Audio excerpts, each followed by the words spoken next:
बेटी क्या समझते हो? दैवी शक्ति है, इसके बिना जीवन बहुत बढ़िया घर बना हो, बहुत बढ़िया सारी व्यवस्था हो, आप अरब खरबपति हो और किसी माता बहन का वहां अस्तित्व ना हो, फिर देखो ऐसा लगेगा कि खंडहर सा दिखाई देगा, शून्य दिखाई देगा। और एक मिट्टी की दीवार हो, छपरा पड़ा हो, एक माई हो, लीप पोत के देखो कितना सुंदर घर, ये गृह लक्ष्मी कही जाती है।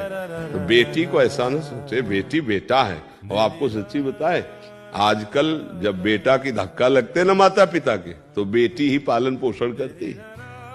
कई ऐसे माता पिता को देखा गया जिनको बेटों ने घर से निकाल दिया और अपने बिटिया ने स्वीकार कर लिया, बिटिया के यहाँ जाके वो वहां रह रहे पालन। कई ऐसे हमारे सामने उदाहरण है।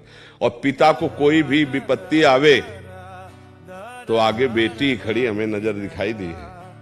बेटी क्या समझते हो? दैवी शक्ति है, इसके बिना जीवन बहुत बढ़िया घर बना हो, बहुत बढ़िया सारी व्यवस्था हो।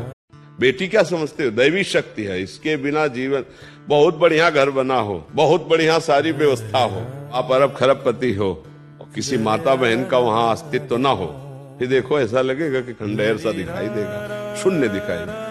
और एक मिट्टी की दीवार हो, छपरा पड़ा हो, एक माई हो, लीप पोत के देखो कितना सुंदर घर, ये गृह लक्ष्मी कही जाती है।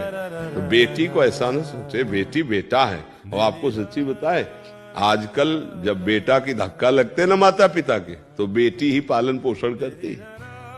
कई ऐसे माता पिता को देखा गया जिनको बेटों ने घर से निकाल दिया और अपने बिटिया ने स्वीकार कर लिया, बिटिया के यहाँ जाके वो वहां रह रहे पालन। कई ऐसे हमारे सामने उदाहरण है। और पिता को कोई भी विपत्ति आवे तो आगे बेटी ही खड़ी हमें नजर दिखाई दी है। बेटी क्या समझते हो? दैवी शक्ति है, इसके बिना जीवन बहुत बढ़िया घर बना हो, बहुत बढ़िया सारी व्यवस्था हो।